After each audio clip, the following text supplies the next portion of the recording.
Greetings to all students. So after a very long gap, again, you're going to have classes. So today is the first session of pharmacology. So we are going to deal with the pharmacotherapeutics now in this session. Before going directly to the pharmacotherapeutic session, I would like to say a few words about the CBME curriculum. Let us see what it is all about.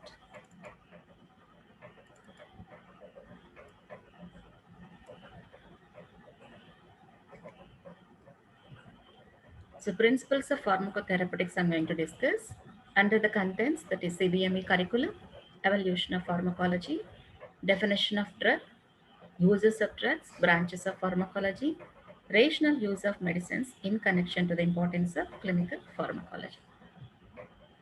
So CBME curriculum, you must be aware of this. So I'm just going to revise it. So in this CBME curriculum, we are going to have teaching methods like one is lecture, that is large group teaching method with interaction, and then SGD, that is the small group discussions, which have more intensive and interactive learning sessions with small groups, and then dope sessions, that comes under the practicals, that is which includes demonstration, observation, assisting the performer, and performing in simulated environment or under supervision directly in the practical lab or performing independently. And then self-directed learning, that is self-learning from various sources. So you'll be given a small topic after dividing the entire batch into 3 groups. You'll be given a topic, and then you have to find out various sources and learn that particular topic, and then you have to present on your own way. Then coming to the assessment, your final assessment or internal assessment can be done through either knowledge assessment or skill assessment, that is either in practical lab or skill lab using mannequins or simulated patients, that is computer related learning, and then real patients or paper or documentary. Then attitude, ethics, and communication skills are also assessed in relation to the prescription writing and communication with the patient, etc. Then regarding the theory exam, you will have the internal assessment exams once in 3 months, total 3 internal assessments throughout the year. And the pattern is similar to the university exam. All 3 internal assessment exams are mandatory. But the internal assessment marks will not be added to university examination marks, but they will reflect as a separate head of passing at the summative examination. So you have to be very careful while attempting the internal assessment examination, all the 3. Then coming to the practical exam assessment, record assessment, where it carries 10% marks of the internal assessment in connection to the practicals, and logbook assessment also carries 10% marks in connection to the all the internal assessment practical marks. So that includes logbook, means you have to enter all the seminars, symposia, quiz, and other academic activities, whatever you have done and whatever you have participated.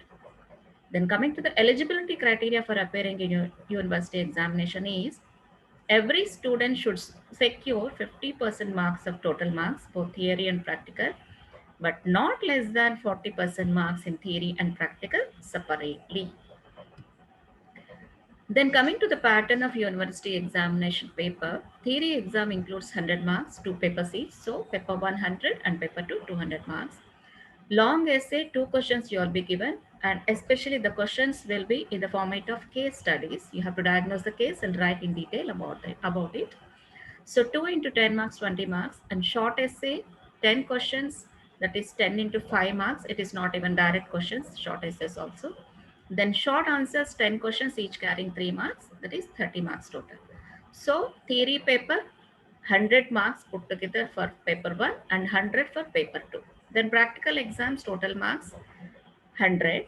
Practicals carries 80 marks and Viva OC 20 marks. So altogether you will be assessed for 300 marks for the university exam. Then the recommended books, which some students were asking me yesterday, all the latest editions are recommended, and the basic books that you have to read regularly are Satoskar, and then the second one is H.L. Sharma and K.K. Sharma. Then the reference books, Lippincott Illustrated Reviews, Cadgen, and then Goodman Gilman. Cadgen will be a little difficult for some of the students because the language is somewhat little it is not directly given, the sentences are. And the Goodman-Gilman, it is like a very vast representation of the knowledge. So you don't need to refer it for each and every topic because you will not be getting enough of time also. So you can use it as a reference topic for seminar presentations or some particular peculiar topics like that. Whereas Lippincott illustrated reviews will be comfortable for all the UG students. I would like to say one more point here, that is the Tripathi book majority of the students refer, but I don't suggest it because there are many errors in Tripathi book. So don't read. So if you read, you may not get good marks in the final examination. Then coming to the subject proper, the principles of pharmacotherapeutics in the first session we are going to deal. So in that first, we are going to touch upon evolution of pharmacology. So here we'll see how the pharmacology as a branch of therapeutics has evolved in subsequent patterns from the good olden days. So the world's, when coming to the ancient medicines, the world's oldest known therapeutic writings come from India and China. And India, it is specifically from Vedas, especially Rig Veda, which is 3000 BC in origin. And Ayurveda, the science of life, advocates various medicinal preparations of herbal and mineral origin. So both the things, herbal origin drugs and mineral origin drugs are included in this Ayurveda Materia Medica. So these are presented in ancient treatises like Charaka Samhita, Sushruta Samhita, and Vagbhata. So the original Ayurvedic Materia Medica means it includes all the drugs that were prepared, was later superseded to some extent by the alchemic or chemical substances at the beginning of the Christian era. That's where the allopathy and then later on modern medicine evolves. So the Chinese Materia Medica, which is otherwise known as Pan Sao, was probably written in 2735 BC and contained many plant and metallic preparations and a few animal products. This is about the ancient medicines Ayurveda, which has its own origin in mainly India and China. Then came the alternative therapeutic principles. So here, prehistoric people means before the civilization. They recognize the beneficial or toxic effects of many plant and animal materials. There were notions such as the idea that disease was caused by excess of bile or blood in the body, that wounds could be healed by applying a salve to the weapon that caused the wound, and so on. So, what they used to think is, the theory is that every disease could be because of either excess of bile or blood within the body. So, they want to treat the diseases by letting out the excess of bile or blood out of the body. Okay. Before the advent of science-based approaches, repeated attempts were made to construct systems of therapeutics, many of which produced even worse results than pure empiricism. So because of this dangerous therapies, worse results they have given. So one of these was allopathy, espoused by James Gregory. So he was responsible for popularizing heroic treatment consisting of bloodletting. And also, apart from that, large doses of emetics and drastic purgatives he has used just to suppress the symptoms of the disease, which have given the disastrous results. So it is not the proper therapy. Okay, so that is what it is known as allopathy. So such treatment without any rational basis. So they are just thinking, having a notion that blood and bile accumulation has resulted in a disease. So we want to just get rid of excess blood and bile out of the body. So there is no rational basis for it. So that is what is known as allopathy or the other suffering. A term which is wrongly applied to the system of modern scientific medicine as opposed to homeopathy or similar suffering. So because of this sort of treatment, which is otherwise known as allopathy, where there is no rational basis, many patients were died from the such kind of treatment. So what is the difference between allopathy and homeopathy? Allopathy means other suffering, homeopathy means similar suffering. So what is the meaning of it? Allopathy means here, so if the patient is having pain, you are going to give the painkillers. So that is opposite. Whereas in homeopathy, similar suffering means pain if the patient complains of, a kind of medicine will be given which will relate to the pain and enhance the pain or decrease the pain. It is not enhancing, it is connected to the pain. So in similar sort of some dilutions will be made, which can be given. So it reduces the pain. It is not just like killing the pain. It is not antagonistic action. Okay. So in reaction against to this disastrous result giving allopathy, Hahnemann introduced the practice of homeopathy in the early 19th century. What are the guiding principles of homeopathy? Let us see. So here, like cures like. Pain means pain relation to the thing which is related to the pain property is given in various dilutions so that that particular compound acts as a medicine and cures the pain or alleviates the pain of the patient. So activity can be enhanced by dilution. The more you give the dilutions, the more effective it is, which we can't even imagine. Then the system rapidly became unreasonable because Hahnemann recommended the use of drugs at dilutions of 1 is to 1060. So we can't think that at such higher dilutions, a compound can have higher potency. This is what like sounded unreasonable for everyone. Then currently therapeutic systems that have a basis that lies outside the domain of science are actually gaining ground under the general banner of alternative or complementary medicine. So there is no research evidence. So that particular branch of medicine is outside or out of the domain of science. So that can be called as alternative therapy or complementary therapy. So the concept of homeopathy was first introduced in the early 19th century by Hahnemann, who thought that like cures like and dilution potentiates the action of drugs. Homeopathy outlines the therapy of various ailments with drugs in very high dilution. So we know about allopathy and homeopathy now. Then comes the modern medicine. The earliest sources of Western or modern medicine has its own origin from Egypt. So modern medicine is considered to date from Hippocrates, a Greek physician, who for the first time introduced the concept of disease as a pathologic process and tried to organize the science of medicine on the basis of observation, analysis, and deduction. So he recommended judicious use of simple and efficacious drugs. So this is based on the research activity. They form a conclusion, and then upon based upon that conclusion of which has come out of the research, they are going to use the drugs for particular diseases. That is called as modern medicine. So there is a difference between allopathy and modern medicine that you have to make a note. Then clinical practice often displayed obedience to authority and ignored what appeared to be easily ascertainable facts. So, for example, so everywhere such kind of thing is there in every profession and medical profession also. So whatever the authority says, everybody has to follow that. So the same principle they followed it at that time. Example, cinchona bark was recognized as a specific and effective treatment for malaria, and a sound protocol for its use was laid down by Lind in 1765. But because Johnson was authority, so he declared it to be unsafe until the fever had subsided. So if the fever is continuing, he said that it is very unsafe if the fever continues to the patient. So he recommended the use of large doses of calomel, that is otherwise known as mercurous chloride, in early stages of malaria. So which is like a murderous piece of advice. That means it is like a very dreadful effects it has been given. But everybody else followed the same kind of treatment for almost 40 years. Then came the impetus for pharmacology, which has come from the need to improve the outcome of therapeutic intervention by doctors. So that is the impetus, that is the starting phase of the pharmacology branch.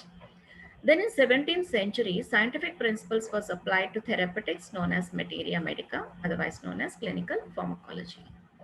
Early pharmacologists focused most of their attention on plant-derived drugs as quinine, digitalis, atropine, ephedrine, strychnine, and others, many of which are still used today and will have become old friends by the time you have finished reading this book. So that means uh, the Ayurvedic preparations, or even we can say the plant products, systematically derived from what can we say, the research in the modern medicine. So they have been used for since many years. Then end of the 17th century came where there is reliance on observation and experimentation began to replace theorizing in physiology and clinical medicine. So physicians in Great Britain and on the continent began to apply them to the effects of traditional drugs used in their own practices. Thus, materia medica, the science of drug preparation and the medical uses of drugs began to develop as a precursor to pharmacology. So, thorough research and observation, experimentation, and then conclusions were pulled out.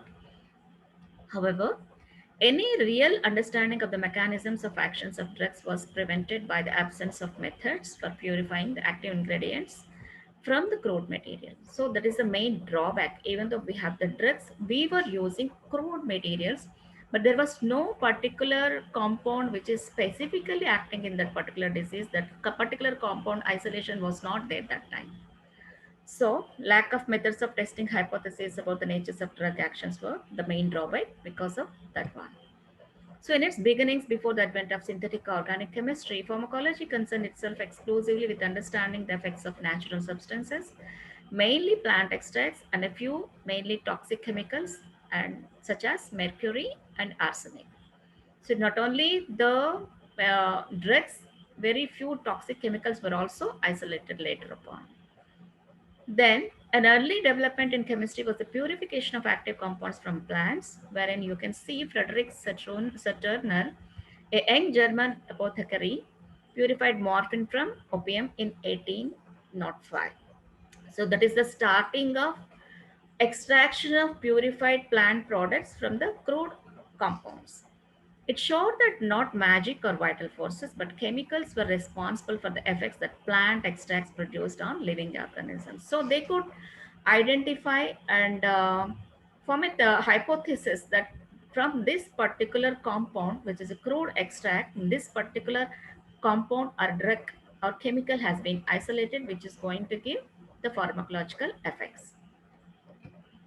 Then the motivation for understanding what drugs can and cannot do came from clinical practice, but the science could be built only on the basis of secure foundations in physiology, pathology, and chemistry.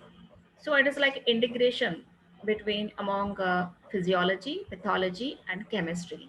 So that it is also said that if you have the basics regarding physiology and the chemistry, that is the compounds, information regarding the chemical compounds that are used as drugs, and then pathological manifestations of a disease, when we integrate all the three, then it is like very easy to treat the patient without any disastrous results. And it is also said that as is your pathology, so is your clinical treatment.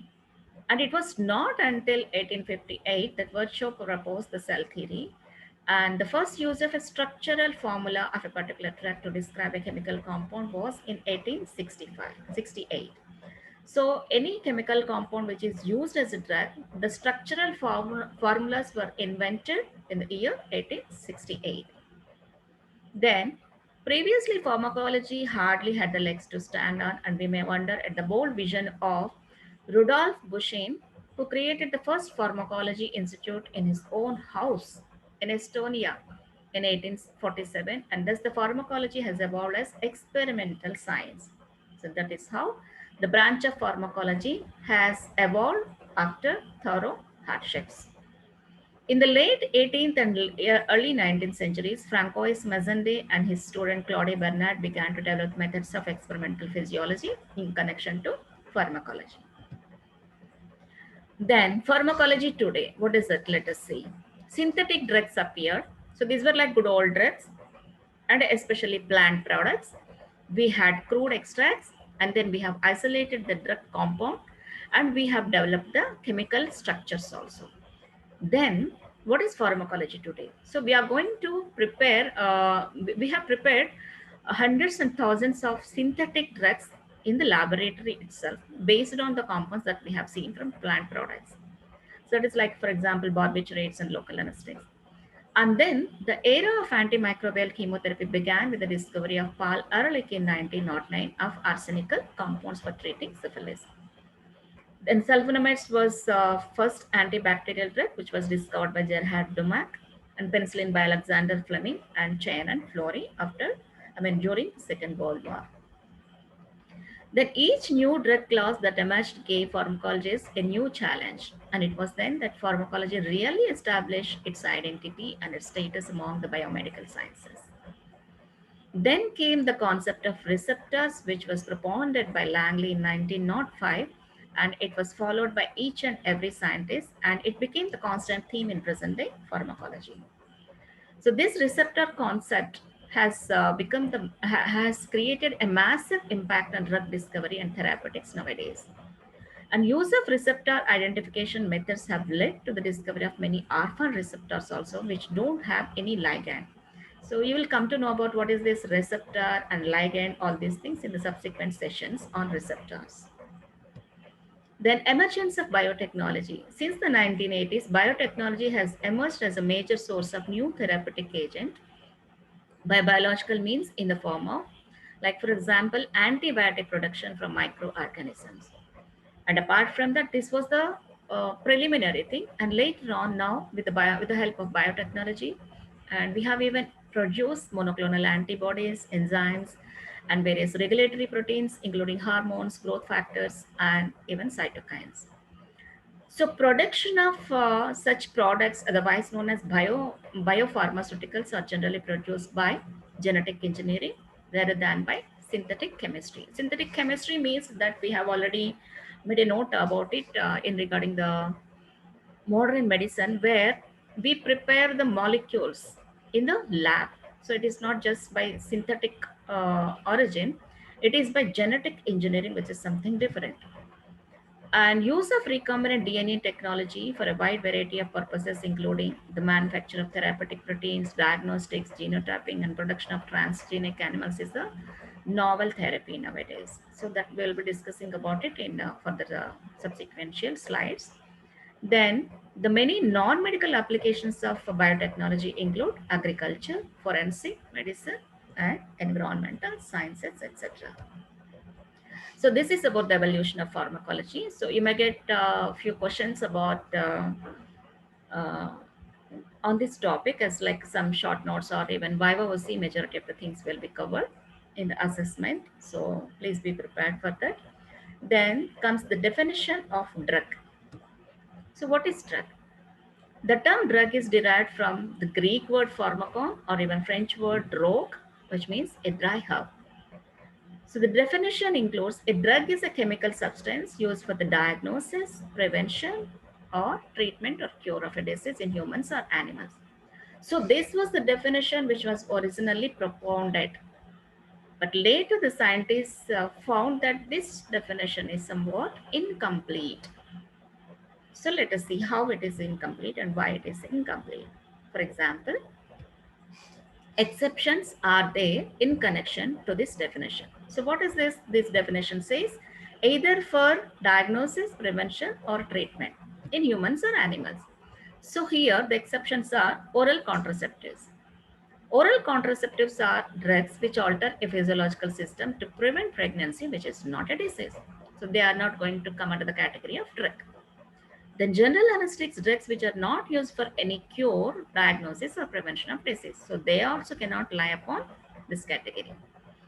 Then vaccines or antisera, they alter the pathological state by formation of antibodies. So all these three will not set into the previous given definition. So finally, World Health Organization has given a thorough and complete definition to the drug. So it is any substance or product that is used or intended to be used to modify or explore physiological systems or pathological states for the benefit of the recipient. So physiological system is modified or pathological state of the disease is modified when a drug is or molecule is given. So that is the definition. So in the final examination, don't tell the old definition. So this is the mistake that students routinely commit. So please make a note of it. Then comes the point whether we have to use the word drug or medicine. Let us see.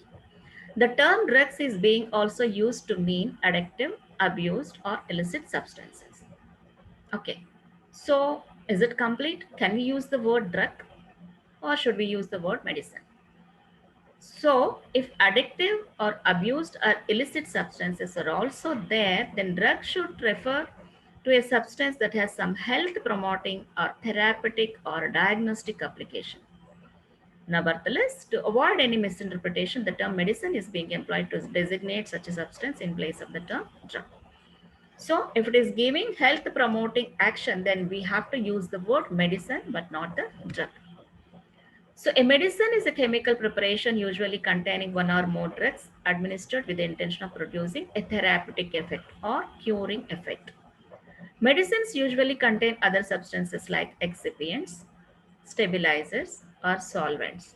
Okay, excipients means it is like a vehicle which can carry the particular drug when it is administered into the body. Stabilizers means so that the stabilizers, when are added to that particular drug molecule while preparing the drug molecule, they will not allow the molecule to undergo immediate metabolism.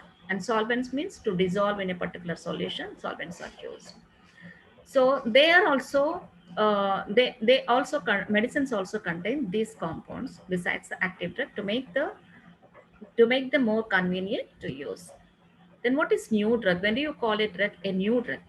A drug is considered a new drug for a period of 4 years from the date of their permission granted by the Central Licensing Authority in India. So to get released into the market, they have to get permission from the Central Licensing Authority in our country. So up to after a molecule gets released into the market, so up to 4 years it is referred to as new drug. Then comes the uses of drugs. Prophylactic use, that is preventive purpose. So against diseases, either for primary prophylactic purpose or secondary prophylactic purpose. So vaccines, benzathine, penicillin, and chloroquine are used for this reason.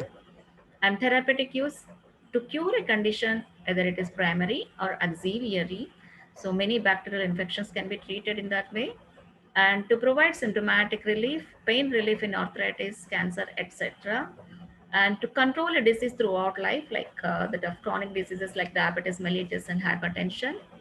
And to provide palliative treatment for chronic cancer therapy, pain. Then diagnostic use, drug itself is diagnostic. And certain specific situations, drugs are used for diagnostic purpose.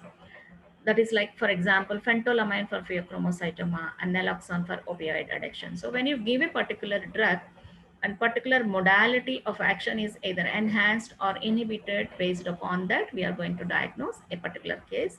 The details will be discussed in subsequent sessions. Mydriatic and cycloplegic for fundoscopy and radio contrast media. This is separate thing. Then miscellaneous use to alter the physiological state, like unconsciousness, analgesia, immobility, muscle relaxation, loss of reflexes.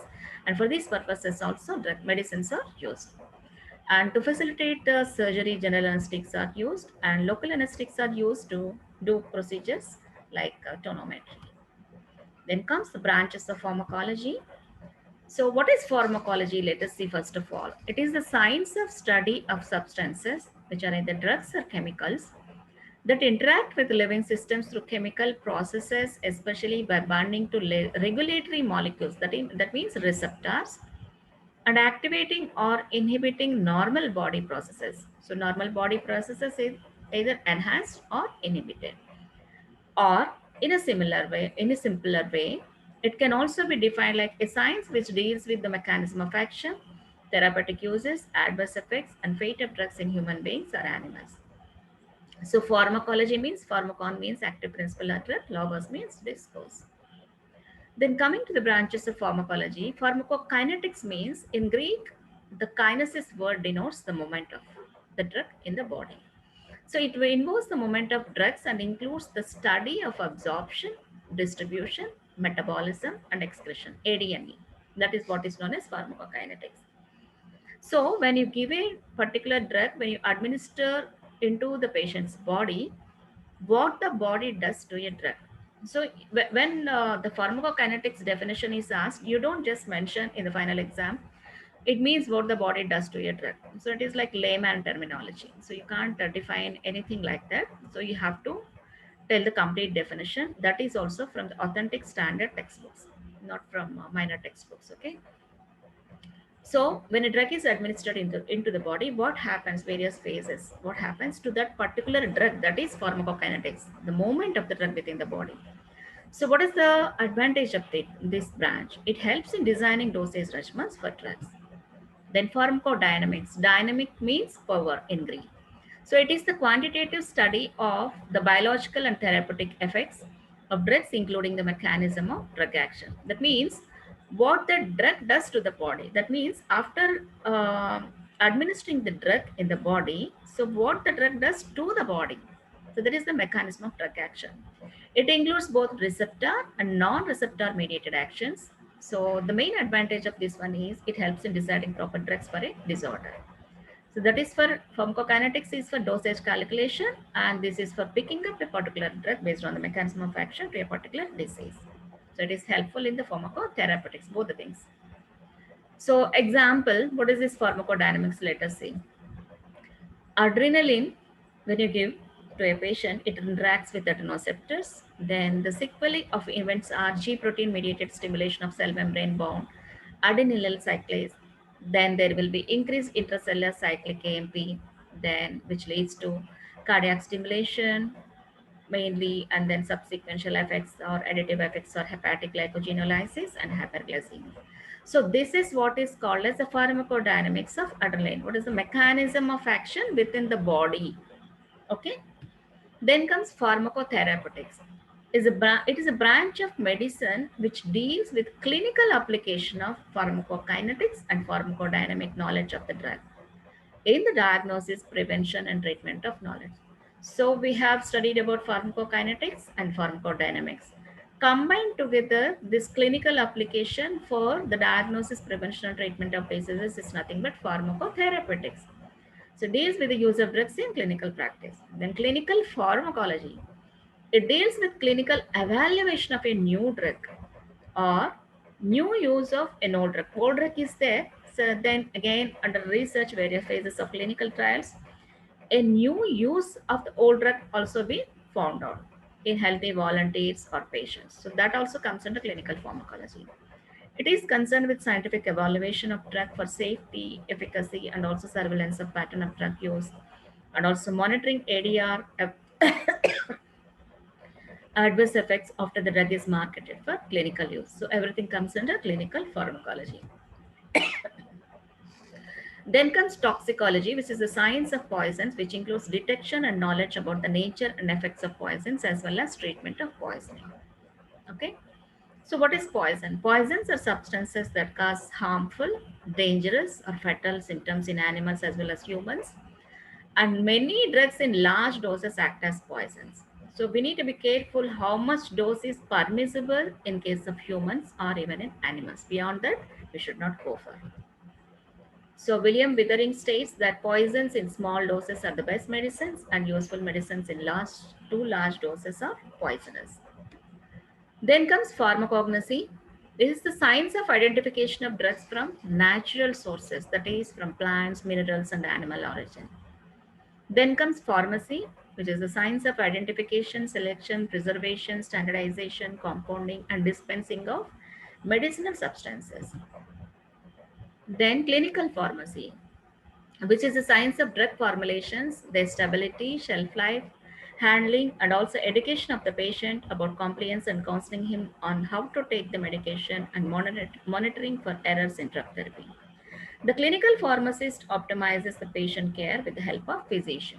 So clinical pharmacist in some of the North India, in very big hospitals, there is compulsory, there will be a clinical pharmacist. After the prescription by the clinician, the pharmacist go through that and explains it to the patient. So because he has also the sound knowledge about the stability, shelf life, and how to handle the medicine, and he also educates the patient regarding how to take the prescription also. Okay, so if clinician and clinical pharmacist also, when there is a combination of it, so there will be less number of prescription errors and medicating errors. Then biopharmaceutics is the study of development of new dosage forms and new drug delivery systems with a view to produce desired pharmacokinetic and pharmacodynamic characteristics of a drug. New dosage forms and new drug delivery systems, like for example, mucormycosis is there, which has arisen because of COVID, post-COVID complication. So where we have several antifungal drugs are there, and basically for mucormycosis only few drugs are given, and the primary drug is amphotericin B, where we can go for the new drug delivery system like liposomal amphotericin B, which has a very good efficacy, but not the other IV injections. Okay, then chemotherapy is concerned with the effect of drugs upon microorganisms and parasites living and multiplying in a living organism. So it now includes the drug treatment of cancer as well. Okay, so it is like based on like chemotherapy means treating the diseases which arise because of origin of microorganisms and parasites, but also chemotherapy of cancer, that is also there. Then pharmacovigilance is continuous monitoring for untoward effects and other safety related aspects of marketed drugs. It is a science related to the detection, assessment, understanding, and prevention also of adverse effects or of any other drug related problem. Suppose a drug molecule is invented after thorough phases of clinical trials and it is released into the market. And after, so before the clinical trials, they will find out some of the adverse effects, but some of the adverse effects will be revealed in the post-marketing surveillance after it gets released into the market. So those kinds of ADR means adverse drug reactions, will be identified, detection, assessment, and understanding, and also it has to be taken to prevent these kinds of ADR. Pharmacoepidemiology is the study of the use and effects of drugs in large number of people. Okay, epidemiology means large number of people. It helps to gain further insight into the efficacy and safety of new drugs after they are released for community use. Example, relationship of smoking or OC pills to cancer. So if we want to study this, we need to take a large population and then we have to do thorough research. That is pharmacoepidemiology. Then pharmacoeconomics is the analysis of cost effectiveness of drug treatment and cost of medications, particularly among certain groups such as elderly and AIDS patients. It examines the quantitative relations between the cost and benefit, that is cost benefit analysis. Suppose the same kind of drug you can get like even for routine antibiotics that which we are using for microbial infections. So one company costs like very low cost. It sells the molecule for very low cost, but the other company, it will be having very high cost. So we need to see the cost benefit analysis also, which drug has to be picked up and then prescribed to the patient. That is pharmacoeconomics. And it has a very powerful role, especially in the polypharmacy. Then, experimental pharmacology. It is a study of drugs in various models, animals, and humans. Previously, it was only animals. Now it is various models, animals, and humans also. When the drug is in research stage. The earlier concept of limiting it to animal studies has broadened now to include all experimental studies. Okay. Then coming to the pharmacogenetics, it is the study of genetic basis of variations in drug metabolism and response in humans due to inherited variations mediated through single gene. So patients will have genetic mutations because of which if we give a particular drug for a normal patient means which will have disease but no genetic abnormality. And when it is compared to the administration in a patient who has the genetic abnormality, so there is a variation between drug metabolism and even the pharmacodynamic response also. That study includes pharmacogenetics. Then pharmacogenomics. It makes the use of genetic makeup or genome of an individual so as to choose a particular drug therapy for the responders only and to avoid giving such drug to non-responders. So this kind of particular molecules can be effective only in responders but not in non-responders. So why to give to non-responders also? It is of no use. That means tailoring drug therapy on the basis of an individual's genotype. Application of genomic technology to drug discovery. We will take an example to understand the principle. Gefitinib, an anti-cancer drug, is highly effective in curing lung cancer, but only in those patients who have mutations in the tyrosine kinase receptor. So the patients who have mutations in the tyrosine kinase receptor are 10% among all the lung cancer patients, But if you give gefitinib, only these people who have mutations will only show some kind of good response, but not the other people. And how to identify them? It is by genotyping. Okay, so through genotyping, we have to identify the genetic deficiency individuals, and then we have to treat that particular group with that particular molecule to get a good response or efficacy.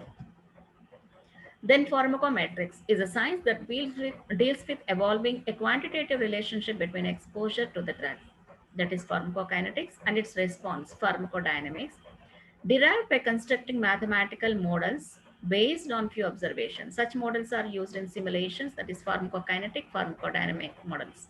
PKPD means pharmacokinetic and pharmacodynamic models to predict the response of the dose in situations not dealt with earlier. So suppose a molecule has been studied with a particular dose, and again it has to be particularly studied with some other higher dose or even lower dose based on the properties of pharmacokinetics and pharmacodynamics. So such models are referred to as PK/PD models. So why? What is the purpose or advantage of this pharmacometric? So it is useful for deriving dose for patients with renal dysfunction or having undesirable effect to a given dose. Suppose a patient has come to you with the renal dysfunction, not exactly like renal failure, but some sort of dysfunction is there in the renal system for that particular patient. So you can't give the same dose of the drug which you give to the other patients who do not have renal dysfunction. So you have to identify in renal dysfunction patients how much dose you have to give. So this is the pharmacometrics where we can get that particular knowledge about it. Then comes, so we have finished the branches of pharmacology. Then comes rational use of medicines in connection to clinical pharmacology. So it is very, very important aspect of pharmacology. So this aspect is going to be useful throughout your life after you become a registered medical practitioner. So please pay attention to this topic, and it is very, very important, even essay question or even short notes everywhere, viva everywhere, it will be asked as general. Okay. The definition is patients receive medications appropriate to their clinical needs in doses that meet their own individual requirements for an adequate period of time and at the low cost to them and their community. So, medicines appropriate to their disease and adequate period of time and lowest cost. All these include rational use of medicines. Irrational use of medicines leads to ineffective and unsafe treatment. Not only that, exacerbation or prolongation of illness and hospitalization, distress and harm to the patient, and even higher cost of treatment. So we will see what are those point by point.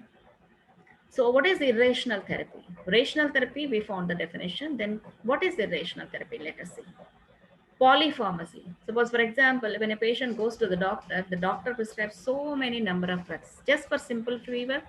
He just gives a trial like, if I give a drug like pertaining to the malaria, if the patient has malaria, malaria will get cured. And then anti-typhoid drug, anti-malarial drug, and some other antiviral drug, everything will be given. So that includes polypharmacy, giving the drugs which are not needed by the patient. Then inappropriate prescription of antimicrobials in inadequate doses for non-bacterial infections. So non-bacterial infections do not require antimicrobials. Then, even if you give, it is inadequate doses, that also becomes irrational therapy. Then, over prescription of injections when oral formulations are appropriate. So, we don't need to go. So generally, if you go to PHC, primary health centers, the patients, they themselves ask, they think that injections are more efficacious when compared to the oral formulations. But even if they ask you, we should not get carried away by their words. So, we should follow our own protocols. Then failure to prescribe in accordance with clinical guidelines, not following clinical guidelines. Then wrong choice of drugs, and then inadequate doses like antimicrobials are to be given for minimum 5 days to 1 week. So they will be given majority of the times by some clinicians like or registered medical practitioners or even like RMPs. They will be given for only 3 days, that is inadequate dose. Then incorrect frequency of administration of drugs. So the gap between the two doses has to be balanced, and the guidelines have to be followed. Then improper duration of therapy. That's what I have told, that regarding like instead of 5 days, giving the administration of antimicrobials for 3 days. Then failure to observe drug contraindications. That is another irrational therapy. Then underuse of life extending drugs for diabetes mellitus, hypertension, coronary heart disease, bronchial asthma, epilepsy. So that will further exacerbate the disease. Then choice of more expensive drugs when we have the cost effective drugs. So that's what we have discussed under pharmacoeconomics. Then prescription of drugs which have no use for their placebo effect for impressing the patient. Like even in COVID, some drugs are not effective. The theory has been propounded, and still the drugs are being used just to give the patient a placebo effect. But for a pandemic, that is okay. But for regular diseases, we are not supposed to do that.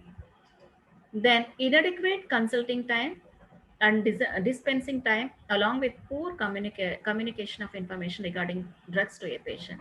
That is, that leads to incorrect use by patients. So it is not like just when a patient comes to you, you have to just write down a prescription and then just hand over it to the patient, so that he will go and purchase directly from the pharmacy the medicines, and then he will take himself. You should give proper amount of consulting time and then dispensing time at the pharmacy also, with thorough uh, instructions regarding the medicine administration. Then inappropriate self-medication of prescription only medicine. Sometimes even patients, they themselves go to the pharmacist and then they take the medicines. Inappropriate self-medication. Then what are the impacts of this irrational therapy? Let us see. Ineffective treatment. So if you're not going to give complete treatment, that leads to morbidity and mortality, both in infections and in chronic diseases like hypertension, diabetes mellitus, epilepsy, and mental disorders. So no use. Then another point is iatrogenic diseases.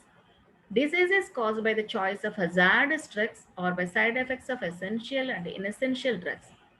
So as the number of drugs prescribed increases, the chances of ADR increase. So because the patient has come to you for a disease and you have given them polypharmacy, various permutations and combinations of various drugs. So when you give so many drugs, so those combination of those drugs will give dreadful side effects. That is going to give some another kind of disease to the patient. That is iatrogenic disease. Then inappropriate and overuse of medicines. So that can lead to inappropriate medication leads to poor patient outcome, and overuse of medication leads to ADR and impoverishment of the patient. Then inappropriate use and overuse of medicines in public sector facility where the government pays the bills. So there you have to pay, like in case of Aragyasri, you can't give the patient, like because the patient is falling through the Aragyasri and the government is paying for the patient. So you can't give like a polypharmacy, or you can't unnecessarily take the patient for a surgery. So that is a wastage of meager resources and shift of funds away from the necessary expenditures to unnecessary areas. Then availability of too many not needed doubtful medicines in the market, so which can lead to lack of consistent supply of needed drugs. So we can't like make the scarcity of the drugs. Then variation of individual prescribing preferences and inconsistent prescribing, giving rise to prescribing and dispensing errors. Like I will prescribe some drugs for the same particular disease, and another clinician can prescribe different kinds of drugs for the same disease. So prescribing preferences can give rise to, and inconsistent prescribing can also give rise to prescribing and dispensing errors as well. Then increasing antimicrobial resistance because of overuse, misuse where it is not to be used, and irrational use. Like in case of misuse and irrational use means depending upon the dose and where it is not needed also, okay, by doctors, can lead to along with that non-compliance and self-medication by patients. The patient is not going to take the treatment properly, and sometimes the patient he himself takes the self-medication. So all these together can give rise to most serious public health problem, which can give rise to prolonged illness or hospitalization, mortality, and even higher cost to the patient. Then use of drugs other than first line drugs that can give rise to increased cost. Treatment becomes also unaffordable because of increase in the cost. Then how do you interfere, like make the interventions to promote rational use of medicines? That is like, what are the plans that you can make and you can bring the irrational therapy to the rational therapy? Let us see. Essential medicines list and drug formulary based on that list has to be prepared, and public education about medicines and awareness of essential drug concepts needs to be done, and standard treatment guidelines and protocols need to be prepared for every case of disease. And then drugs and therapeutics committee has to be formed in hospitals to ensure safe and effective use of medicines. Like for example, COVID is there now, and mucormycosis is there now. So for in our MGM hospital, we have like therapeutic committee is formed, and then proper protocols are designed for the different sorts of like mild COVID, moderate COVID, and severe COVID, and then COVID, post-COVID complication, patient coming with mucormycosis and other post-COVID complications also. For everything, the treatment guidelines are proper and they follow. Everybody follows that one. Then in-service continuous medical, nursing, and pharmacy education. So everything like for undergraduate students, medical students, nursing students, pharmacy students, everybody has to be continuously and properly or thoroughly educated regarding this. And rational drug use in undergraduate curricula. That's what we are doing in the current CVME. So this is a very important topic that you need to go through and you should have the knowledge about it. This will definitely be assessed in the final exam regarding this particular topic. Because after learning the pharmacology, after spending 1 year in the department, if you don't know what is rational therapy and what is the rational therapy, then there is no use. So it has to be assessed at the end. Then supervision, monitoring, and audits. So a prescription has to be audited by the clinicians. A team of clinicians will audit in some particular cases, and then they will revise the prescriptions. Then independent prescriber information on medicines, procurement and logistics within the public health system, and appropriate and enforced regulation of medicines, and sufficient public health and public drug expenditure. So this is how we finished the particular topic, that is principles of pharmacotherapeutics with this. And so if you have any doubts, you can put the doubts directly on my personal window so that it will not be disturbing to all the students or all the faculty in the group. So I prefer a personal discussion. If you have any doubts, you can put it in my personal window. So whenever I have free time, then I'll be able to answer your doubts. So hope you understood the topic, the evolution of pharmacology, and what is drug, what is pharmacology, what are the various branches of pharmacology, and everything. So this ends the topic, and our next topic will be like principles of pharmacology, which I'll be dealing in my next session. Thank you, one and all.